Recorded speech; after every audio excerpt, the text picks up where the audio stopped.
Another requisite of negotiability is Section 1D, which says that a negotiable instrument must be payable to order or to bearer. Let's discuss first the first part of Section 1D, which is to be payable to order. Okay? Kay duha man ni siya. Section 1D, payable to order or to bearer. So, tungaon nato. First, let's discuss Section 1D in reference to Section 8. Okay? Section 8. Because Section 8 provides for the definition or examples of a negotiable instrument payable to order. Okay? Later, we will discuss what do we mean by bearer. So, duha ni siya, order and bearer. First, let's discuss order, to be payable to order. So, again, to be payable to order, the instrument must either be payable to the order of a specified person or to him or his order. So, this one is based on Section 8.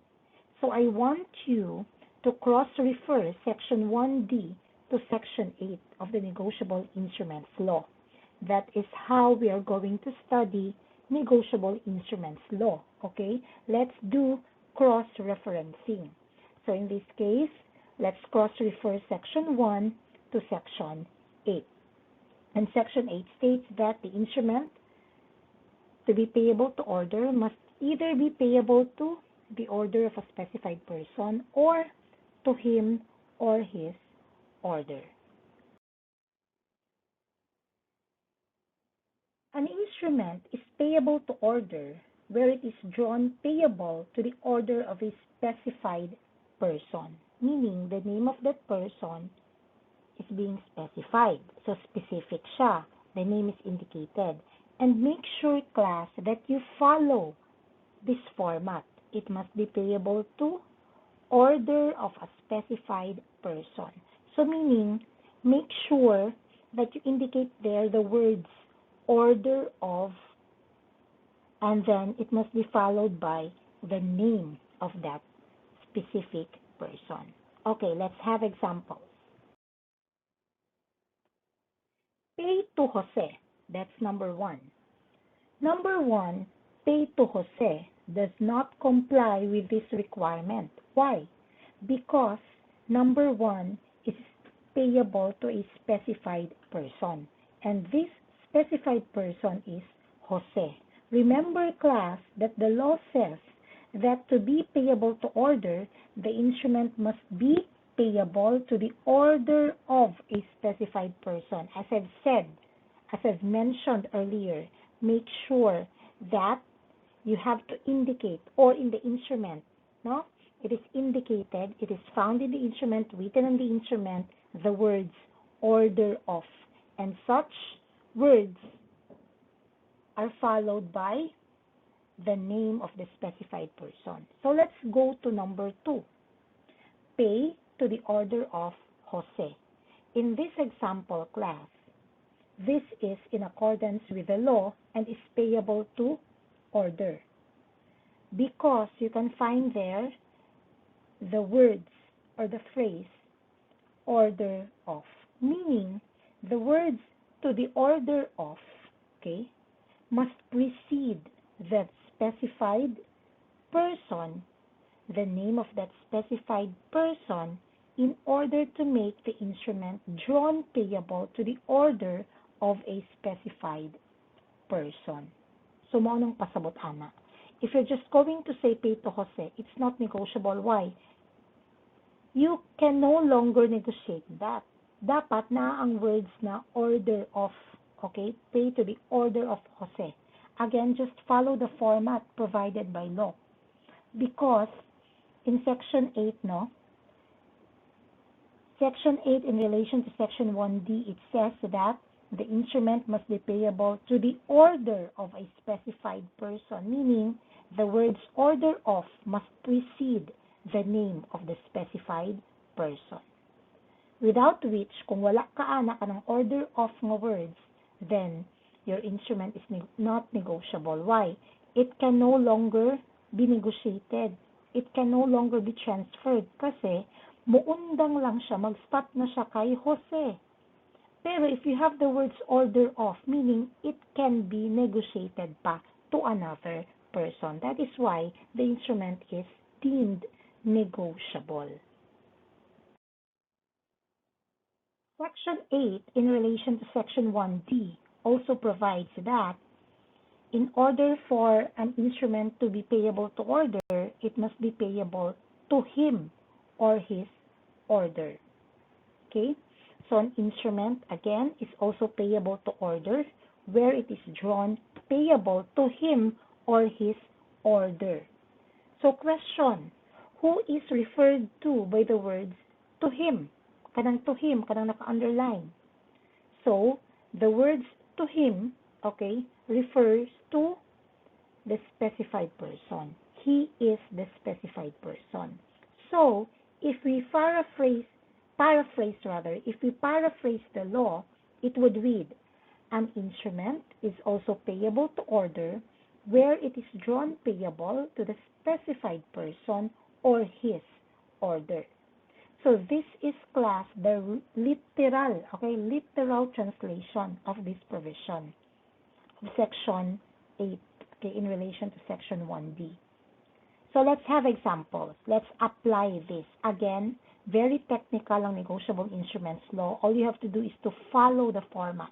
If you will not follow the format given by the law, then the instrument now will not be negotiable.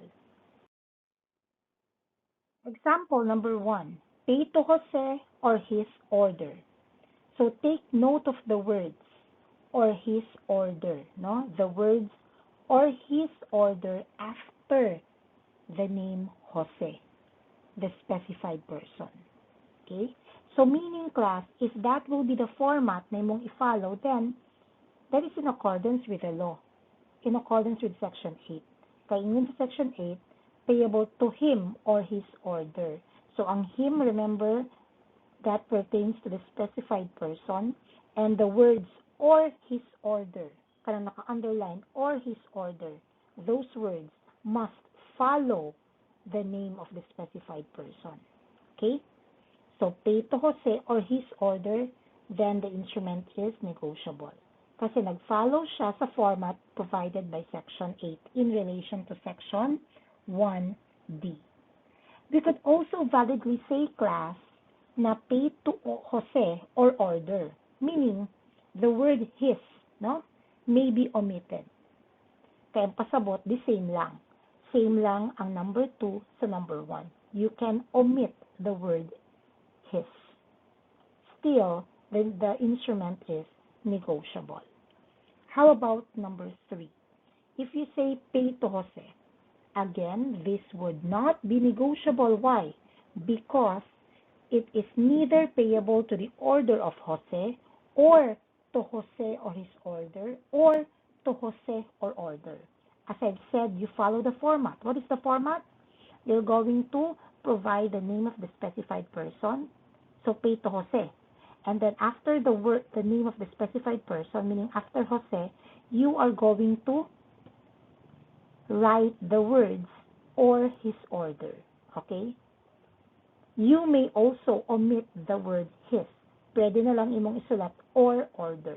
Now, if after the name Jose, walay sumpay, walay nakabutang or his order, walay nakabutang or order, then that instrument is not negotiable. Kasi nag-stop ang negotiation kay Jose. Pasabot, kay Jose lang dyan siya pwede ma-negotiate. And if that would be the case, it can no longer be negotiated to other persons. Hence, that instrument is not negotiable. Okay? Again, follow the format.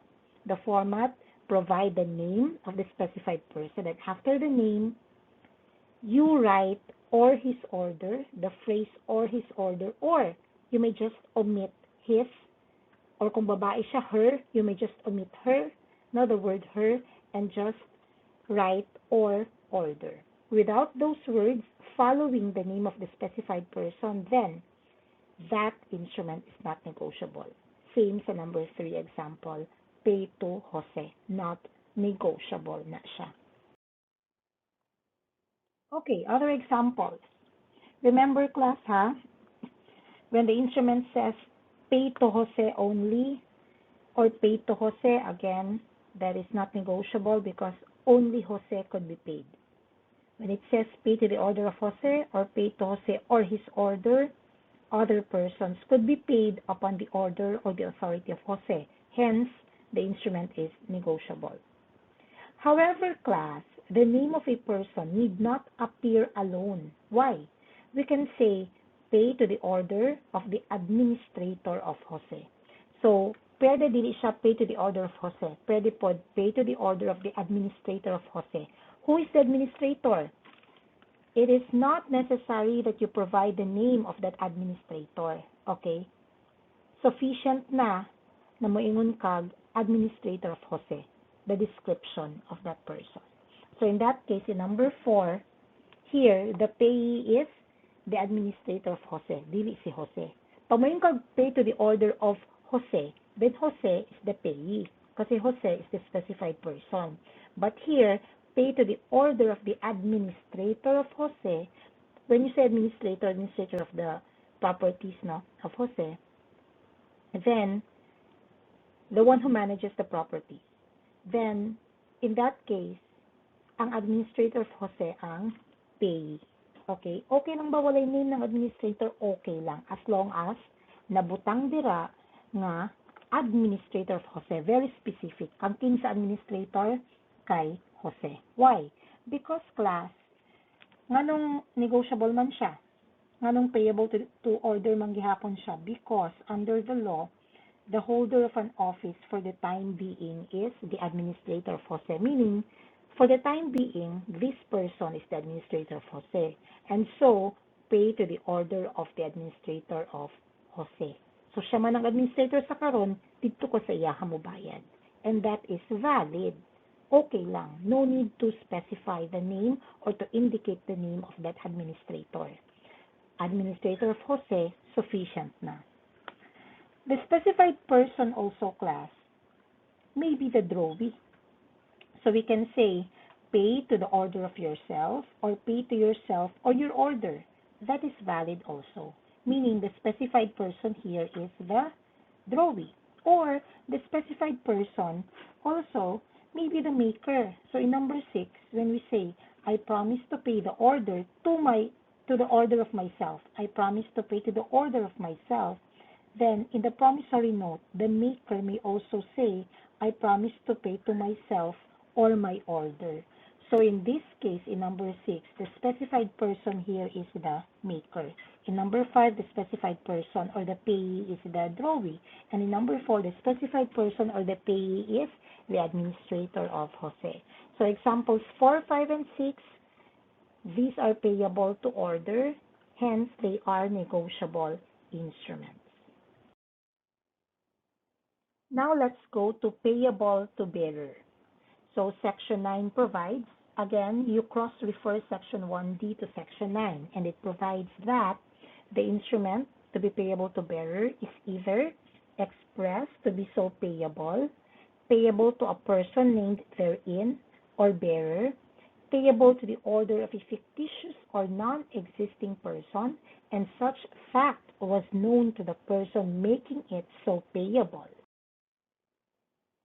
Number 4, the name of the payee does not purport to be the name of any person, or number 5, when the only or last endorsement is in blank.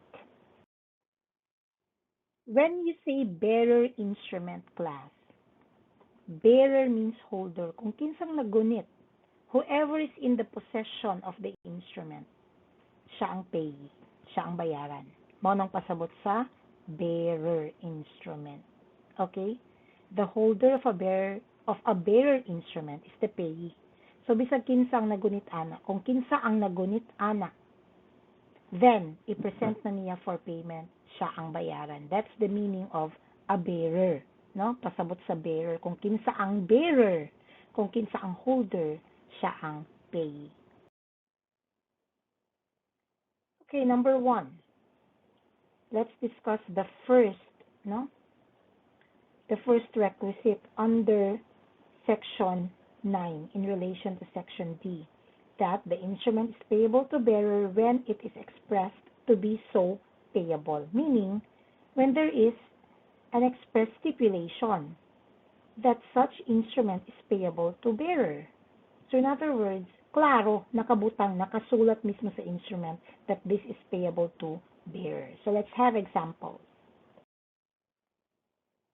Okay, so an instrument is payable to bearer when it is expressed to be so payable. This means that the instrument says, sa number 1, pay to bearer. Or, sa number 2, I promise to pay to bearer. Or, let's have number 3. Is number 3 negotiable? Pay to bearer Jose. Okay, isa-isa ho nato. Number 1, pay to bearer, that is in accordance with the law, in accordance with Section 9, in relation to Section 1D. It is expressed to be so payable to bearer. So, kung may payable to bearer, pay to bearer, then, okay siya, negotiable instrument. Number 2, I promise to pay to bearer. Claro, it is expressed to be so payable to bearer. Then, number 2 is negotiable. How about number 3? If you say pay to bearer Jose, or pay to the bearer Jose, so this is not negotiable. Why? Because it is payable to Jose only. Payable to a specified person only.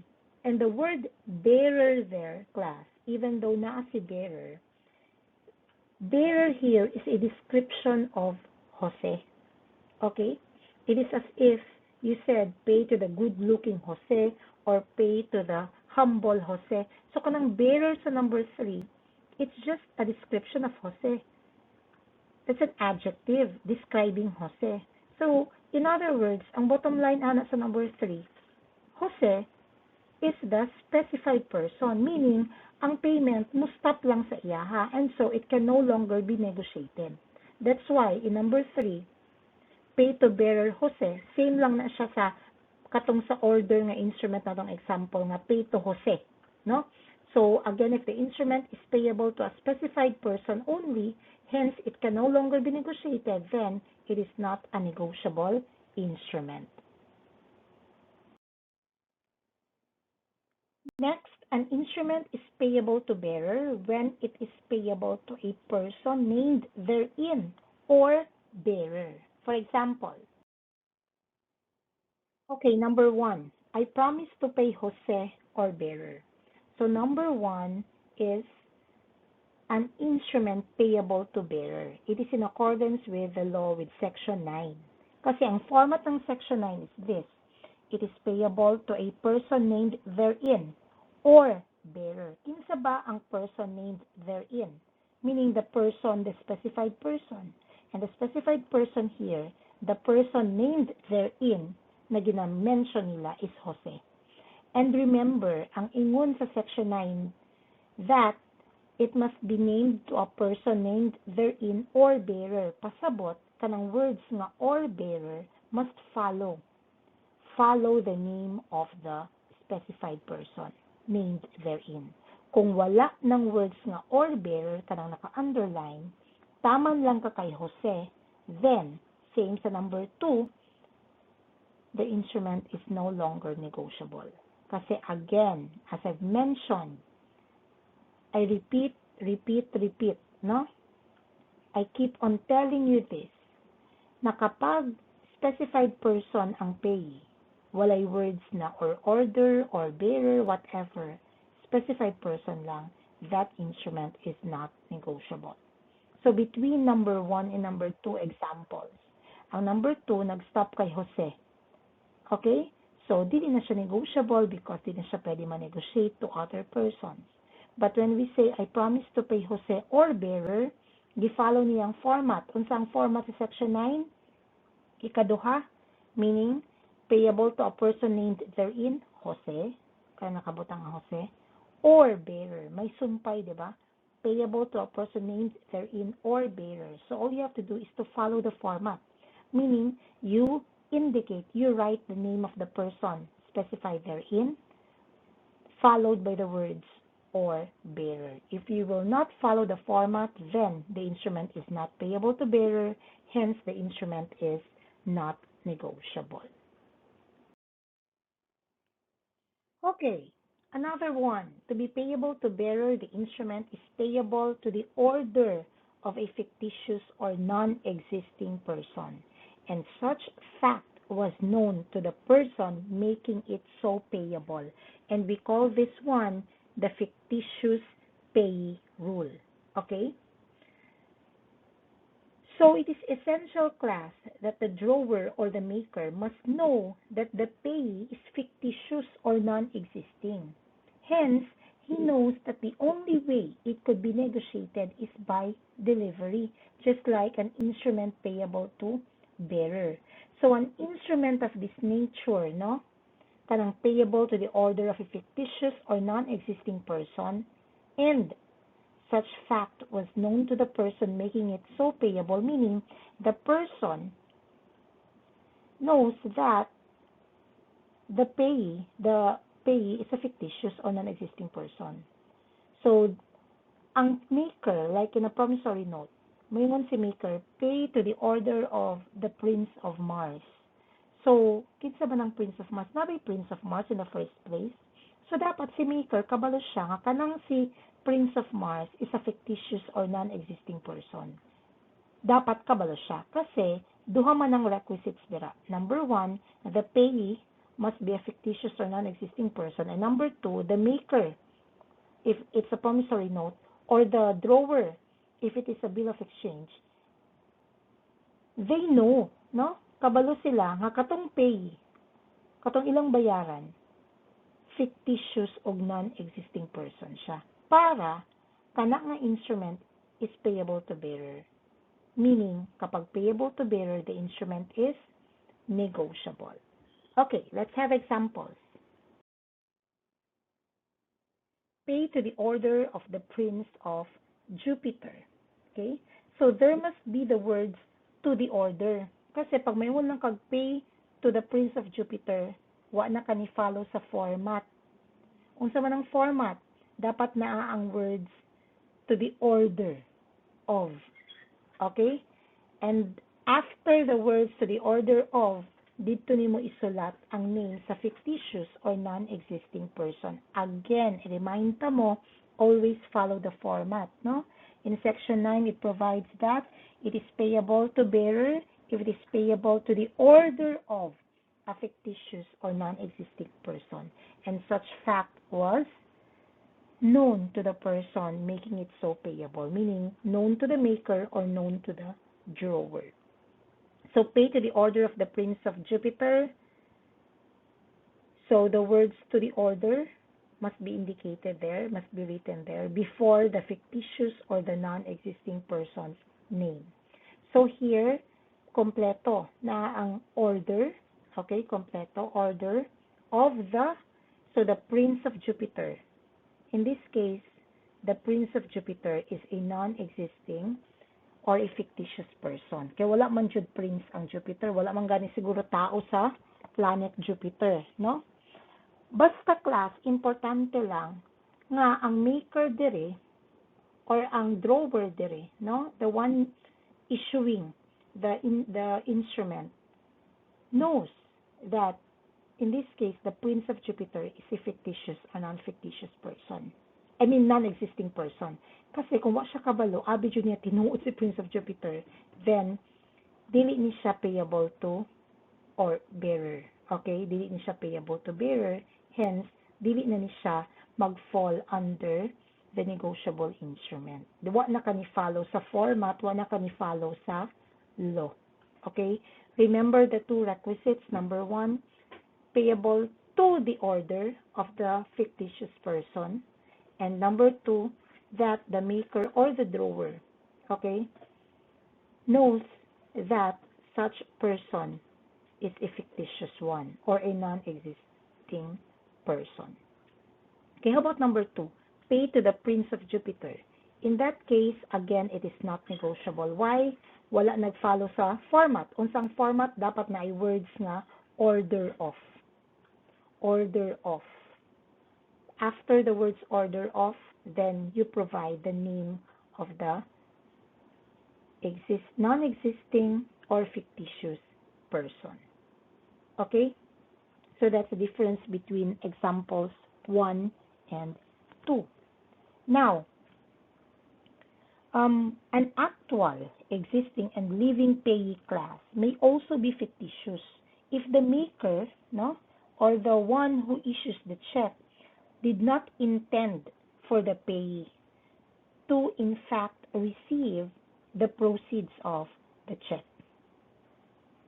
So, in a case decided by the Supreme Court, nagsulat si drawer, okay, the one who issues the check. Nag-issue siya og cheque. And then, ang iyang gibutang dito nga payee, si Ana. It's like number 3, pay to the order of Ana. Si Ana. And then, he knows na si Ana, existing, living person. Let's just say si Ana ang iyang friend. Iyang gipangalan kay Ana, ang payee. Gipangalan niya kay Ana ang payee ng negotiable instrument, but wala siya intention dyan na ihatag kay Ana. If that would be the case, na wala siya intention that Ana will receive the proceeds of the check, then Ana is deemed as a fictitious person. Because the one who issues the check, or if it's a promissory note, the one who makes the promissory note does not intend Ana to actually receive the proceeds of the said instrument. So again, bisag dili siya bisag buhi siya, no? Bisag existing, living siya na tao. But the fact that the maker or the drawer does not intend the payee, the living person, to actually receive the proceeds coming from the said instrument, then pwede gihapon siya sa fictitious payee rule mag-fall. So in that case, kining number 3, pay to the order of Ana, if Ana, let's say a living and existing person, no? However, the drawer here does not intend Ana to actually receive the proceeds of the instrument, then in this case, Ana is deemed as a fictitious or non-existing person in that case. And so, mag-fall gihapon siya sa instrument payable to bearer. Hence, the instrument is now negotiable. Next, an instrument is payable to bearer when the name of the payee does not purport to be the name of any person. For example, pay to the order of cash, pay to the order of money. So here, number 1 and number 2, like the fictitious person, the payee here is not capable of making an endorsement. Okay, so it is implied that this kind of instrument may be negotiated only by delivery. And if such would be the case, then that instrument now is deemed a bearer instrument. Kasi duha man na siya class, order instrument and bearer instrument. Remember that an order instrument can be negotiated by, number 1, by endorsement, completed by delivery, number 2, delivery.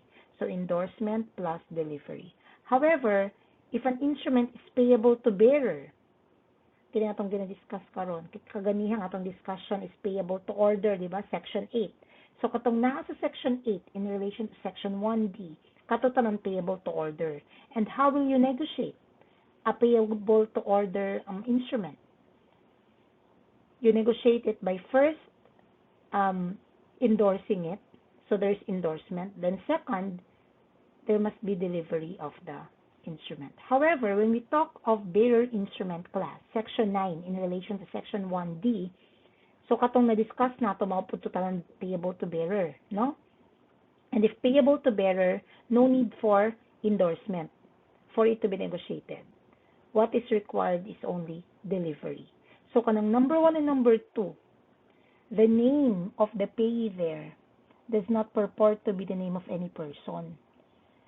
Cash, kwarta, money, kwarta. So, dili na sila tao, meaning they are not capable of endorsing it.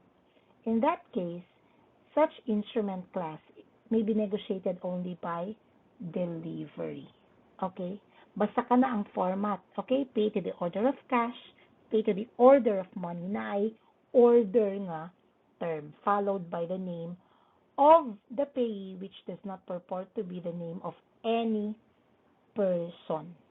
But when you say, kanang number 3, pay to the order of Jose, Jose is a person, no? So pay to the order of Jose, that one class is an example of an order instrument. Order instrument.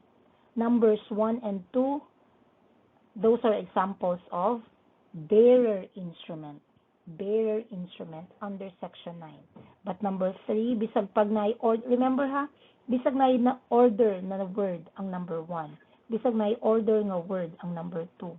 The fact na ang nag-follow sa word na order ay name ng person which does not purport to be the name of any person jud, okay? That's why 1 and 2 are bearer instruments. So na-follow nimo ang format under section 9. But in number 3, pay to the order of Jose, klaro siya, order instrument and not a bearer instrument. Last, the instrument is payable to bearer under section 9 in relation to section 1D when the instrument is either, okay, when the only or last endorsement is in blank. So an instrument is payable to bearer class if the only endorsement or the last endorsement is an endorsement in blank. When we say endorsement in blank, it does not specify the name of the endorsee. Okay, the endorser merely signs his name. If this happens, the original instrument payable to order is now being converted to a bearer instrument. So let's have examples. Example number 1, pay to bearer. That is a bearer instrument, no? So nag-fall na siya sa katong first kind of a bearer instrument under section 9. Katong when it is expressly or when it is expressed to be payable to bearer, no? However, number 2, pay to the order of Ben. That is an order instrument. Okay, that is an order instrument based on section 8 in relation to section 1D. So let's say pay to the order of Ben. Here, Anna is the maker, no? Or the drawer of that instrument. Now, when you're going to draw the diagram from Anna to Ben, kasi Ben here is the payee, not the payee. Ben is the payee. However, si Ben, from Ben endorsed the instrument to Carl, no? When Ben endorsed the instrument to Carl, so nadawat na ni Carl. Now, what if Ben did not secure or did not write the name of Carl sa iyang endorsement? When we say mga class na endorsement class, imong endorse, imong ipasa sa another person, mo pirma ka, ug imong isulat kinsa nga tao ang imong pasahan. Mao na siya bali ang protocol, okay? What if pag-endorse nimo, ni pirma lang ka, wala nimo gisulat ang name ni Carl? What if from Ben, ni pirma si Ben, no? To blanco lang. So in this case, the endorsement of Ben to Carl is in blank. Gihatag niya kay Carl, yes, but wala nakabutang ang pangalan ni Carl sa instrument. So the endorsement made by Ben is in blank in this case. Blanco. When you say in blank, the name of the endorsee, no, si Carl in this case, is not indicated. Kaya the endorsement is in blank. If that would be the case, if the last endorsement is in blank, kang Carl bali nag-stop na ang last ang endorsement. Siya ang last endorsee. If the last endorsement is in blank, then the instrument is payable now to bearer. When that happens, katong original na order instrument, which is paid to the order of Ben, di ba originally order instrument siya, na-convert na siya into a bearer instrument because of the endorsement in blank made by Ben in favor of Carl. And when we say bearer instrument, if you're going to negotiate it, all you have to do is to deliver it. Deliver it to the endorsee. No need for any endorsement. Okay? But if it is an order instrument, if you want to negotiate it to another person, all you have to do is first endorse. No, there is endorsement. Endorse it. And second, you deliver it. So there is delivery. So order instrument, endorsement plus delivery, but bearer instrument, only delivery. So mauna ang rule. So when you say delivery, ayaw na pag-endorse. Kung say pasabot ma'am ng endorse, ayaw na pag-pirma-pirma sa likod, diretsyo na lang ka hatag. Okay? So kining si Carl, ang endorsement sa iyahan ni Ben is in blank. So mahimo na ni siya nga bearer instrument. What if gi-endorse na po ginegotiate na po ni Carl, let's say kay Rose. So ang buhato ni Carl, if Carl wants to negotiate the note to Rose, okay, kasi bearer instrument siya. Bisag pa ang last endorsement na klaro kay Carl nag-end, no? Katong pagpirma-pirma ni Ben para to kay Carl. Ni pirma si Ben sa likod ng instrument, endorsing it to Carl. However, the endorsement was in blank, no? Valid gihapon na siya.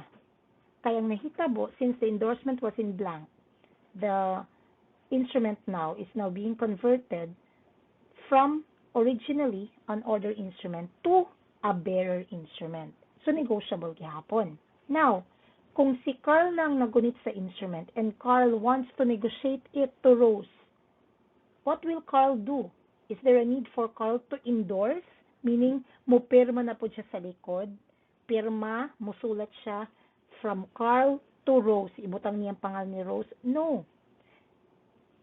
Ang buhato na lang ni Carl is i-deliver na lang. Okay? I-deliver na lang. Delivery. Mao na lang na ang mahitabo. Because the instrument now is being converted to a bearer instrument.